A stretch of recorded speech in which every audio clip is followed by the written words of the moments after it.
Our next author's first book was a humorous and suspenseful novel called Being Written. His latest novel is Kara Was Here, that's Kara with a K.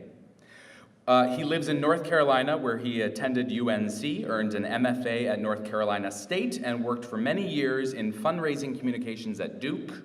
But he grew up right here in New Orleans, so his family is thrilled to be able to monopolize his baby son during his time with us at the SIBA trade show.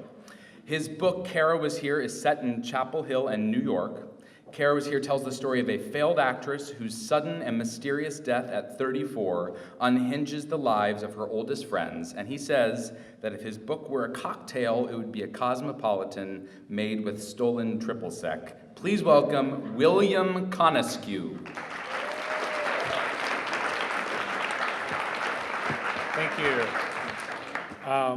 So my novel follows three of the people that Kara is more or less haunting in the months after her death. Her college best friend, who begins to think that there's maybe more to the story of how she died and possibly she was murdered. Her teenage sister, who was supposed to spend the summer with Kara, but now is sort of lost and finds herself taking some dangerous steps into Kara's life.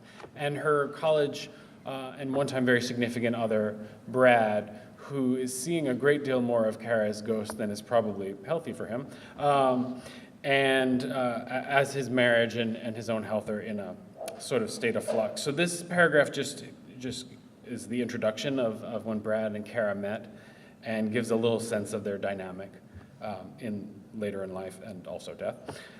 Brad had met Kara during their summer orientation. They were both assigned to the same group during a session in July, along with a pimpled surfer from Los Angeles who had a fake ID and large quantity of marijuana. Kara and the surfer were sitting together on a bench when Brad walked past. "This one seems artsy. I bet he'll join us." The words were spoken to the surfer, but meant to be overheard. Brad stopped and met Kara's eyes, dark and inviting. They both smiled. That evening, while the rest of their group went on a Carolina-themed scavenger hunt, the three of them sat together in a dorm room, and Brad was introduced to what would soon become a fixture in his college life. He did his best to pretend to know what he was doing. Months later, he admitted to Kara he'd never smoked pot before. She said she knew. She confessed the only reason she'd even invited him along was to keep the surfer from making the moves on her. Brad said he chose not to believe her.